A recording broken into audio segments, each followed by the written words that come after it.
Stretching over hundreds of square miles along the Gulf of Mexico is the Louisiana Delta. As day breaks, the stillness is shattered by the sound of approaching combat. This great body of water is a bass angler's field of dreams and a fitting arena for one of the biggest tournaments in fishing, the Citgo Bassmasters Classic. Over the next 3 days, a field of 45 anglers will compete for a first prize of $100,000. With attendant endorsements, winning the Classic can net the champion the equivalent of $1 million.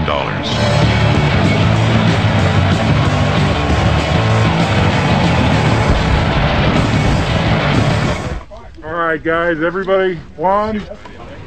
The road to the Classic begins at hundreds of regional tournaments across the country, where the prizes may be much smaller, but the rules of engagement are the same.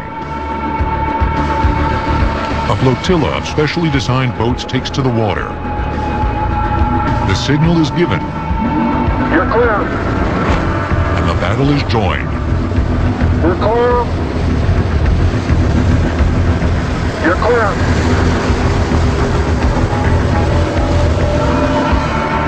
Using an arsenal of technology, the players must figure out where the fish are, then get as many pounds of bass as possible into the boat before the closing horn. I came out here on Wednesday to pre-fish, and I was checking another fellow out there that was fishing with live bait, and I watched him catch 3 really nice fish. And I told my partner this morning, you know, I'd like to go there and let's see what happens. We started catching these 4- and 5-pound fish, and it turned out it was a great day. Each angler has his own game plan or strategy. The fishing's pretty slow today, so we've sized down. We're using light line, small worms, and just dragging them very slowly. Well, today we're Carolina rigging, which is the weight on top with a bead and a long leader and the worm down below it. And this will kick up some mud, and then that'll get the fish's attention, and then the worm will come back behind it. The contestants will cast with rods made of high-strength graphite. Their reels, made from space-age materials, are filled with monofilament line that is virtually invisible underwater. But ultimate success today will depend on what is attached to the end of the line. Victory will belong to the man or woman who can accurately match the fishing conditions to the proper offering from his or her treasure chest of amulets and charms. The time-honored and much-revered tackle box. For example, this box here contains crankbaits. Another one you might see in a tackle box is a spinner bait. All bass fishermen throw spinner baits. You'll have spinners, surface, crank, and most importantly, there's no tackle like the good old-fashioned worm box. In the worm box, they're going to have their own special worms that they always find that catch fish. Clearly, the thrill of competition isn't the only reason people love to fish. Today, there are over 30 million licensed anglers in the U.S. alone. So where does this fishing fever come from? Is it simply a pleasant escape from the pace and pressures of our modern lives? Or is there some deeper, more primordial connection? Back to a time when one's fishing skill was often the difference between survival and starvation. Most historians agree that fishing appeared somewhat later than its older cousin, hunting. The spear and the woven trap were probably the first tackle used. The woven trap was a thatched cage that allowed fish to swim in, but not out. The earliest known hooks, which date back to around 6000 BC, were not hooked at all. They were called gorges. Gorges, a definite link to the kind of earliest tackle available. It's just a sharpened stone projectile at both ends with a groove in the center for a line. The limitations of the gorge always revolved around the fact that the fish actually has to swallow the bait, has to take it all the way down into the throat, hence the name gorge. Most fish don't feed as rapaciously as that implies. They will nibble at baits, they will bite at them, they'll pull at them to pull them away. And as a result, most gorge baits, I'm sure, were lost. I think the really first hooks began in the Copper Age, if you will, roughly 5000 BC. The curve in these early hooks put the angle in angling. The angle is the hook. A lot of people think it's the rod and the reel, but the angle, the old word, literally means hook. Early line was fashioned by cutting thin strips of rawhide string from animal skins. Some Egyptian anglers even used the hair of their dead, which they braided together for greater strength. For a couple of odd millennia, ancient anglers stood at the water's edge, dangling their lines and baits in the water by hand. No doubt these hand lines could be painful when bringing in a large fish. Then, sometime around 2500 BC, somebody got the bright idea that by tying their line to the narrow end of a limb or sapling, they could extend their reach to deeper water, and perhaps bigger fish. One of the earliest depictions of rod and line fishing is this Egyptian painting, which dates back to around 2000 BC. Fighting a fish on a rod may have also introduced a new element into the mix: fishing for fun or sport. Why else would Egyptian nobles, who certainly weren't worried about their next meal, begin having private fishing ponds built in their palace gardens? This new sport wasn't exclusively a guy thing.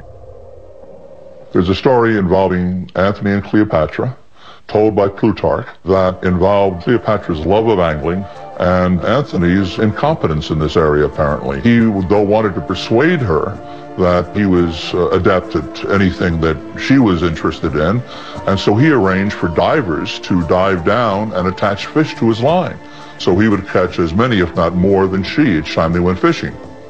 Cleopatra found out about this ruse of her lovers, and she had one of her servants dive down with a fish that was already gutted, scaled, prepared, ready for the oven, and attached that to his line. And he reeled this in with a great deal of panache and landed it on the deck, and everybody broke up great roars of laughter and embarrassment, and that was the end of his fishing folly, shall we say. For centuries, men and women continued to fish with line tied to the tip of the rod. Horsehair had become the material of choice for most fishing line. The big drawback was, to make a line of any length, the hairs had to be knotted together. Around the 7th century BC, the Chinese came up with a better line, made from worms. Silkworms, that is. The advantage of using silk lines, they have a high tensile strength. Another advantage of the silk lines is they were probably one long strand. The quality of lines was vastly improved with the invention of looms and weaving machines. Better lines spawned more tackle innovation. By the 5th century, weights and plummets were cast from lead, and floats were carved from wood and cork. Double and treble hooks were being turned out by metal workers. These multi-point hooks increased an angler's chance of hooking and nibbling fish. By the 13th century, so much tackle was being invented that anglers needed some sort of container in which to carry it all. The first crude tackle pouches were made of leather or canvas. As more and more tackle began to appear, the pouches were replaced by woven creels that doubled as a tackle box and as a way to carry the angler's catch. In the late 15th century, the first major writing on fishing tackle appeared in England. It was the work of a dame. Dame Juliana Berners was a remarkable woman. She was active in field sports, certainly riding to hunt, falconry, things of this sort. What's interesting about Dame Juliana Berners, though, is that she did take the time to create this first treatise on field sports. For the first time in print, at least, we see fishing regarded as recreation in the West, and that's an important milestone.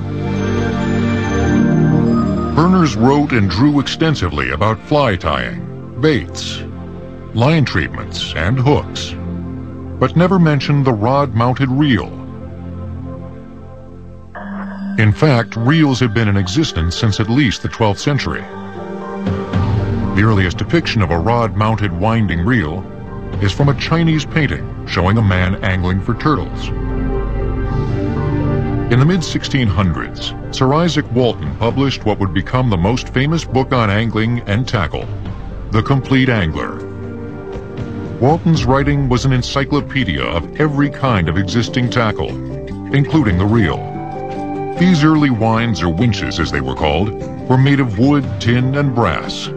They consisted of very simple hand-cranked drums set in a cage or housing.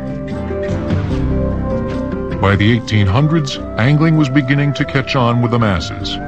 But casting was still difficult because these same reels were susceptible to something called backlash. The spool travels faster than the speed of the line coming off of the reel, and it balls up in a bird's nest kind of mess that usually takes a considerable amount of time to untangle. One more level of innovation would be needed before angling could become as popular as other sports. Next, the real story of how Yankee ingenuity added the final piece to the modern angling rig and lured millions to the water's edge. The 20th century would see an explosion in the popularity of sport angling.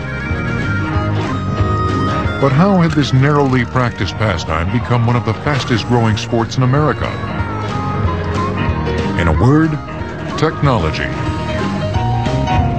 About the time that Henry Ford's Model T was revolutionizing travel, an inventor fisherman named William Shakespeare of Kalamazoo, Michigan, was doing the same thing for angling. Shakespeare patented an improved version of an earlier invention, the level winding bait casting reel.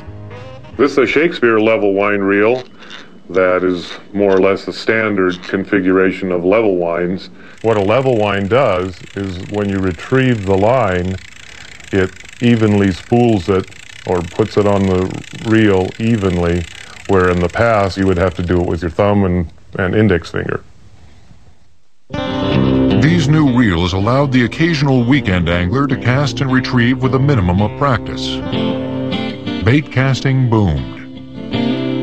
Naturally, the growing number of bait casters increased the demand for something to cast. Bait. Bait is a fishing staple that has its own strange history. The Egyptians did use live rats in their angling techniques. The Nile perch can reach over 200 pounds, so I guess they were trying to get some pretty big fish at that time using these live rats. Some Greek anglers apparently tried wine to attract fish by scent. If this seems odd, consider this more contemporary scent bait tale. We caught blue marlin on WD-40 bait. WD-40 on a bait started probably in the 60s when WD-40 first came out. And the guys in the tackle store would say, I've got a new secret, you can't tell anybody about it. And they were spraying it on artificial lures for blue marlin fishing. Odder still are bait stories involving fast food and footwear. All these fishermen spent hours and bought all kinds of tackle trying to catch these big record-sized trout on Lake Taneycomo. Kid goes out, puts some McDonald's French fries on the end of his hook, and he sets the all-time lake record for rainbow trout. That had guys shook up. I don't know how many of them were sneaking around with French fries after that. Probably one of the craziest things I ever did. We're in St. Thomas. The blue marlin are biting pretty good. So we took a hook and rigged a flip-flop. Next blue marlin came up and crashed it, and we caught a 400-pound blue marlin on a flip-flop. Most fish, however, tend to have less exotic, more predictable tastes. In the early 20s, the classic baits were seen as a cash crop. Enterprising folks from all over the country began raising and selling minnows, crayfish, crickets, frogs, and of course, worms. At the Happy D Ranch in Visalia, California, bait wranglers Carolyn Fox and Dorothy Benoit harvest and raise thousands of red wigglers. The machine is a worm harvester or separator. If we were to process all day long, we could probably process 200 to 250 pounds of worms in an 8-hour day.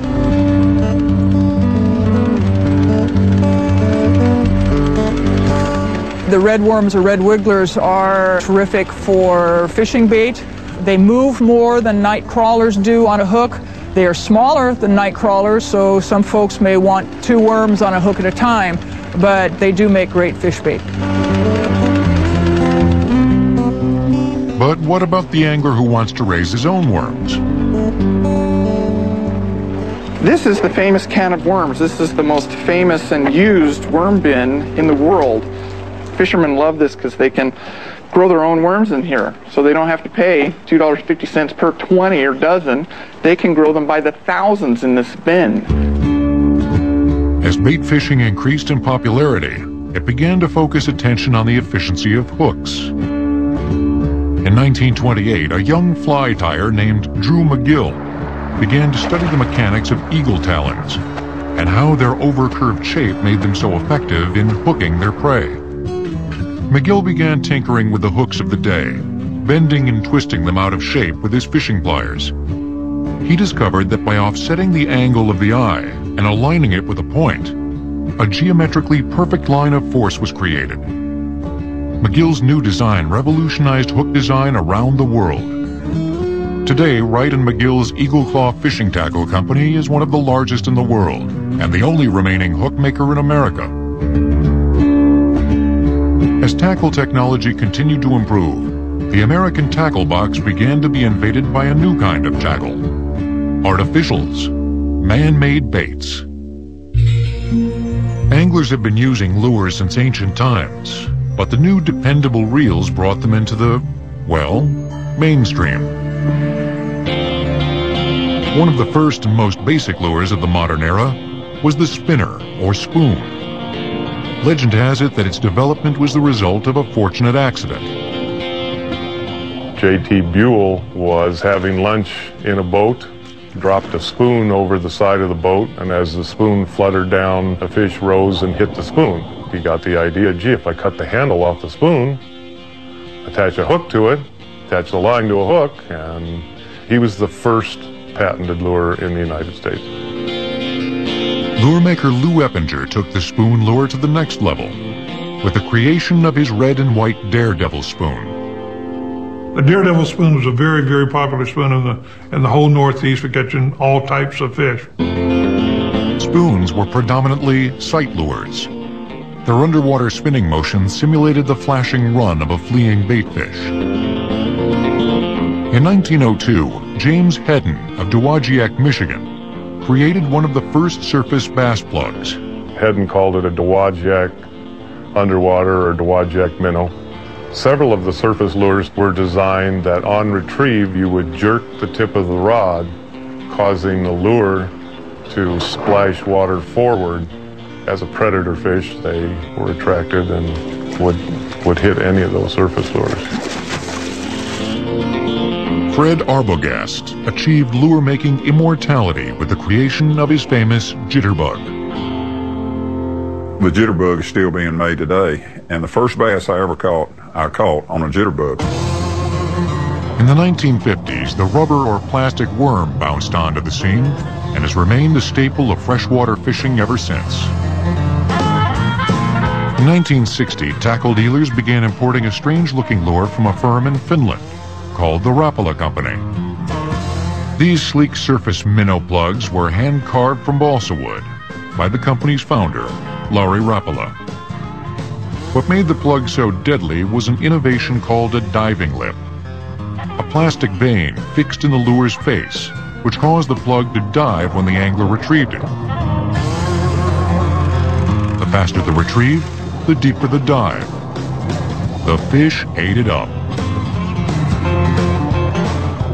Lip lures to me is one of the most important innovations in fishing. And I believe Rapala was one of the very, very first who came out with a plastic lip. A lip plug today is probably 60% of the total market of fishing lures. To date, more freshwater records have been set and broken on lip lures than with any other design. But will they remain the kings forever? Some anglers believe that one of the next big things is something called the boomerang. The boomerang isn't a lure at all. It's a rig that uses super strong bungee cord material to impart an extremely lifelike action to any lure or bait. What this is the world's first remote control device for fishing lures. It allows the fisherman to fish in one location and his bait never stops moving. The bait actually follows the action of the rod tip. So he can fish for hours under docks, piers, holes, and fish's beds. You don't have to cast and reel, cast and reel, cast and reel. You allow the fish to come to the lure instead of you trying to throw to the fish. Back around 1940, as artificials gained popularity, a strange-looking device began to appear on American streams. It was called the spinning or spin casting reel. Unlike the bait casting reel, the spinning reel's line spool didn't revolve. Instead, a spinning pickup bail rotated around the reciprocating spool and distributed line neatly and evenly. Backlash and birds' nests, those nightmares of anglers everywhere, became virtually impossible. Spinning reels revolutionized fishing from the standpoint that it made it easier for the common guy just to pick up a rod and reel and fish with. Almost at the same time that the spinning reel was introduced, another scientific breakthrough changed the world of angling forever. That breakthrough was nylon monofilament line. The monofilament line did not come apart like the Dacron or the Linium lines. And this is why we had to have this type of line for this type of fishing reel. While the new lines, lures, and reels got all the press, the unsung hero of modern angling remained the steel or aluminum box that had to carry all this stuff. But was anybody trying to make a better, lighter box? In 1952, Pete Henning, founder of the Plano Molding Company, returned from a fishing trip with a sore arm and an idea. Why not design and produce a line of plastic tackle boxes? The rest, as they say, is history. Today's lightweight tackle boxes are as sexy and high-tech as all the cool stuff inside them. And Plano is the largest maker of tackle boxes in the world. As the development of freshwater tackle was playing out on streams and lakes, similar innovations were making a splash in saltwater, where the catch was often larger than the angler. Next, the tackle box takes on the big game of the deep. Today's big game deep-sea angling is like freshwater fishing on steroids. On the stream or lake, the emphasis is on the bite. Out here, things are different. The catch often outweighs the catcher. The bite is only the beginning of a fight to the finish that may last hours. The sheer scale of the sea adds a sense of mystery and danger. There's something about the sea, being on the sea itself, the fact that it's unexpected. You go into the ocean, you have absolutely no idea what surprises there may be, and there always are some surprises. Where freshwater angling began in Europe, saltwater sport fishing got its start in the New World, with the arrival of its first true champion. The year was 1831. Sport fishing in America really begins with a man named Henry William Herbert. Herbert was an English outdoor writer with a shady past. He had been disowned by his family and sent to the New World. The fishing abundance of the New York coast amazed and inspired him. But he arrived at a time when ocean fishing was the domain of the commercial fleets. Large haul nets and multi-hook hand lines were being used to drag in fish by the ton. Herbert, writing under the alias Frank Forrester, was the first major voice to argue that ocean fish could and should be fished for sport, using a single hook on a rod and reel. By the end of the Civil War, Herbert's ideas had a small but fanatical following. This new breed cut their teeth on striped bass and bluefish, then looked around for a real saltwater challenge. Their search took them to the coast and inland waterways of Florida. The tarpon was really the first quarry of saltwater sports fishermen back in the 1800s. They traveled specifically to Florida to catch the tarpon. A tarpon would run anywhere from 40 to 200 pounds. A spectacular jumper and an extra hard fighter, just a wonderful game fish. Herbert's disciples got a rude awakening when they started hooking tarpon on tackle they had used for stripers and salmon. Tackle the day they used to catch the tarpon was highly inadequate. The tarpon was a much stronger fish and would fight a lot harder and could actually drag the angler around the water for hours while he tried to land the fish. The direct drive brakeless reels of that period were no match for tarpon or any other big game fish. So they invented kind of a leather thumb drag where they would press their thumb against this leather, which would then press against the line to retard the line paying off the reel. Reel makers experimented with various braking systems that could slow the run of large game fish. The first major breakthrough was something called the star drag system, which is still in use today. The star drag system was really the first drag system developed that made it easy for the angler to adjust the drag on the reel, to adjust the tension and the amount of line that was going out while he was playing the fish.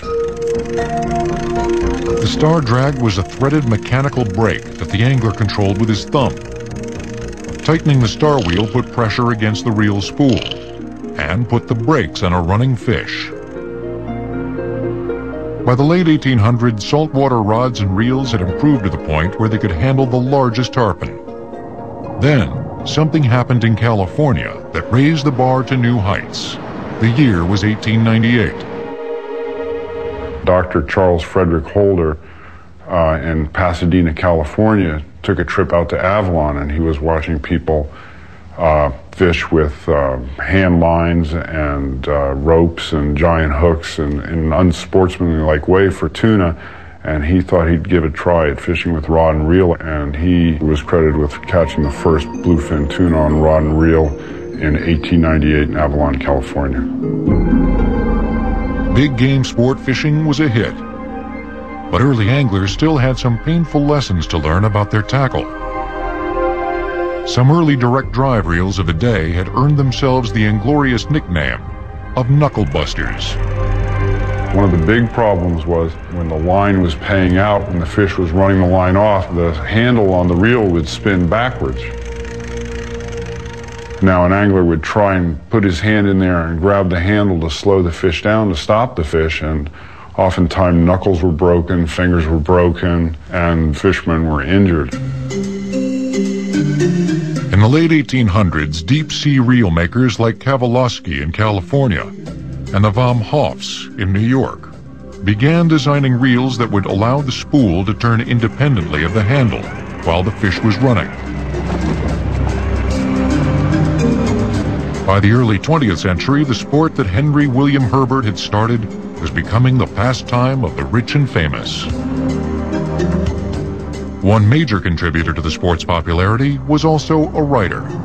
One of the most remarkable men involved in the early history of saltwater angling was Zane Grey. He was a very popular writer.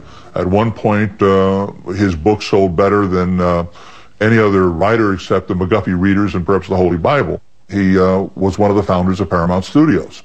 And he was a great publicist on behalf of angling. Another writer of the day who loved ocean fishing was a fellow named Ernest Hemingway. Hemingway was using the same tackle that everybody else was using at the time. What made him successful where everybody else failed was his technique. Hemingway was very aggressive, and he said that if you battled the fish, if you beat the fish, then the fish wouldn't beat you, and he was the first person to be successful in 1935 landing a giant bluefin tuna in Bimini. Along with the love of big game angling, Gray and Hemingway shared a deep hatred of sharks that would tear a big fish to shreds during the fight. Hemingway, his response was to simply tackle the shark problem head on as he saw it. He carried a machine gun aboard his boat, and every opportunity he could take, he would pour lead into these fish. The shark factor increased the need to tire and boat fish more quickly. This started a new demand for stronger rods. Up until this point, most of the rods that were being used were made of hickory and greenheart. In the 1940s, a material was developed that would make lightweight tubular rods that were stronger than solid wood or tubular steel. That material was fiberglass. By the 1950s, big game anglers using improved drag reels and fiberglass rods were consistently catching marlin, tuna, and swordfish. Today, fiberglass rods remain extremely popular. At the Rodco Manufacturing Company in Santa Ana, California, fiberglass impregnated material is rolled out into sheets and then cut into precise patterns. Through a series of exacting steps, this flimsy material will be rolled,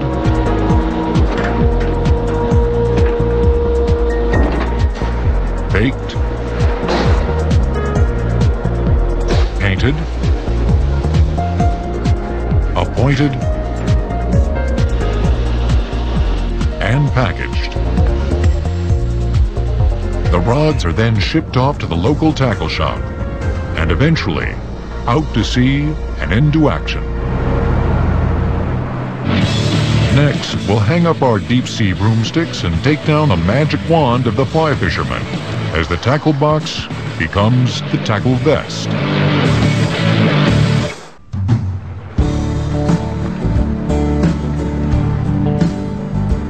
The physics involved in what we call fly angling or fly casting is unlike any other form of casting. In fly fishing, you cast the weight of the line. In all other kinds of fishing involving casting something, you're casting the weight of the lure or the bait.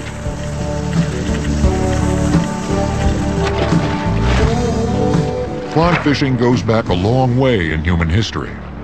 Egyptian paintings showed 6 lines dangling from a pole, and each of those lines had an artificial fly attached to it. So probably the Egyptians were the first fly anglers. Modern fly fishing began in England in 1496. Once again, it was Dame Juliana Berners. Dame Juliana Berners was probably the first amateur aquatic entomologist. By studying insects, she realized that certain fish, particularly trout, feed upon them, and she started to develop flies that imitated these insects. At the core of fly casting lives the question, how can I cast a lure that is lighter than air across a stream? The answer? Fly line is much thicker and heavier than monofilament. Line used for wet flies is designed to sink. Line used with dry flies has a special coating that allows it to float. The fact that the weight is in the line, not in the lure, made fly tackle different from the ground, or should we say, from the rod up. Finding the best rod material that could cast this special line, however, didn't happen overnight. Starting in the 15th century, they started experimenting with different woods: hickory, willow, lemon woods, and later on they used greenheart. The weight of the solid woods tired the arm in a matter of hours and sent rod makers on a search for material that was limber, light, and strong. In the early part of the 19th century, they experimented with strips of bamboo that were glued together. In 1867, Hiram Leonard developed a 6-sectional rod, which became the standard and is still employed today in modern bamboo manufacturing. In spite of all bamboo's virtues, it did have an important downside. Bamboo manufacturing is labor intensive. You have to cure it, strip it, and put it together. This is a labor intensive time frame of months to get it to where it can be usable to fish with. The extensive labor involved in producing split cane rods began to price them out of the mainstream market. Bamboo rods today are very expensive, and they're very exquisite instruments. These rods can cost between $2,000 and $3,000, and they'll take anywhere from a year to 4 years to get one. In the 1940s, fiberglass was introduced as an alternative to bamboo. Glass rods, as they're called, are still very popular today. The next generation of fly rods came from the heavens. Aerospace has impacted our sport of fishing. The rods that we use, these are made out of graphite materials which have come out of the aerospace industry. They're light, they're modular, they have a tremendous amount of strength and flexibility. At the St. Croix Rod Building plant in Park Falls, Wisconsin, the average rod moves through approximately 36 pairs of human hands from first step to last. Rods that are 9 feet in length can weigh as little as 3 ounces, and still land a 6 to 10 pound trout in a fast-moving stream.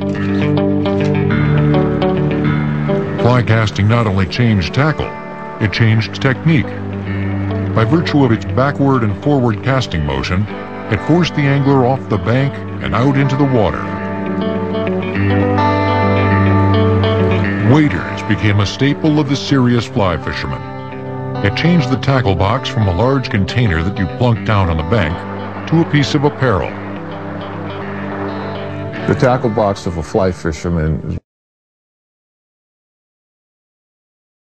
put your fly boxes in, leaders, tippet material, tools that he would be using, such as clippers. With all this high-tech gear, such as ultralight rods and floating lines, it's no wonder that fly fishermen sometimes see themselves as a special breed. The Fisherman's Spot in Van Nuys, California is a mecca for West Coast fly fishermen. These guys are serious. At the center of this temple of trout sits the spiritual master, the fly tyer. The challenge of any fly tyer is, to take these materials and make it have a silhouette or shadow, some type of light pattern to match what the fish would naturally be feeding on. The fly tyer uses some strange-sounding techniques in his craft. Applying the yarn to the hook to create the body of the fly is called dubbing. Palmering is a method of winding thread to make the hackles simulate wings. As the master works, an insect begins to take shape. Then what you're going to do is finish the fly with what we call the whip finisher, and that just is a tool that uses to finish the fly, helps lock the thread down and prevent the fly from coming apart. And then you're going to add just a slight bit of head cement to hold the thread in place so the fly doesn't come apart on you. And then you got your fly. Okay, we'll toss in some flies along with our plugs, crankbaits, and crawdads, spinners, spoons, and a couple of pounds of worms. The American tackle box is getting pretty crowded. So next, we'll see how today's anglers and tackle makers are thinking outside the box. After centuries of angling invention, the tackle box has undergone some radical changes in shape, size, and content. My first box was a little bitty metal tackle box that you could almost put in a big pocket. You look at tackle boxes today, a circus dog couldn't jump over them. In the old days, you'd load your tackle box into your boat. Today, your tackle box is the boat. Today's floating tackle box is powered by a foot-controlled motor that inches it along silently, leaving the angler's hands free to cast. While GPS satellites track the boat's position and warn of changing weather, the angler tracks the fish with an incredible host of electronic helpers. The depth finders today, they're so advanced. They not only tell you the depth of water that you're in, they'll help you pinpoint ideal structural features. As each year brings a new boatload of cool, high-tech toys, a question arises. Can a fisherman have enough tackle? Oh, you never have enough tackle. You always need gear. You will never have enough tackle. There's always another rod, another reel. Probably have about $500,000 worth of tackle. I have probably 500 rods and 500 reels and 10,000 lures and 10,000 or a million hooks and sinkers. Still, some anglers are able to resist the high-tech blitz and maintain a more laid-back approach. It's relaxing to come out here on a Saturday or a Sunday morning, and I do it probably just about every week. The only thing that happens to me sometimes when I get a fish, I really don't know where I'm going to land for, similar like right now, I'm talking to you guys and I don't know where in the heck I am. Today, anglers spend approximately $2 billion a year on fishing tackle. At outdoor superstores like Bass Pro Shops, Cabela's, and Galleons, You can buy anything imaginable for your tackle box in person, by catalog, or online. You can attend clinics and take lessons. With all this money in tackle changing hands, one might pause to wonder if tackle is a good investment. Sure, but you might have to wait a few years. Over the last few decades, antique fishing tackle has become very popular with collectors. I'm fortunate enough to have Clark Gable's tackle box, which is leather outside and herringbone lined on the inside. So quite an elaborate change from what initially were tin tackle boxes. Tackle boxes got very elaborate as fishing continued to become popular and expand. Several years ago, the service repairman had acquired a tackle box in partial exchange for his repair bill. He sent me pictures of what's inside the tackle box, and my knees honestly went weak when I looked at those pictures. They were lures I'd wanted for my collection forever, and my partner and I subsequently paid him $7,500 for that tackle box that he gave $100 credit to the owner of. I have paid in excess of $10,000 for one fishing lure. Collectors aren't the only ones interested in antique tackle. A lot of it finds its way to the International Game Fishing Association Museum in Dania Beach, Florida. But antique tackle isn't all that's happening at the IGFA. Dania Beach is to fishing what Cooperstown is to baseball. Here you can check the official statistics of every world record game fish ever caught. Looking back at the last 100 years of tackle technology might cause us to wonder, is there any sport left in sport fishing? Do the fish still have a chance? It's amazing how a fish with a brain size of a pea can still outsmart you. You were there yesterday, you caught them like mad, you go back to the same spot and they're gone. And you can't figure out why. But that's one of the things that makes fishing great, is the challenge and the uncertainty. The challenge and the uncertainty continue to bring us back to the water's edge to try our luck and test our skill at this ancient sport.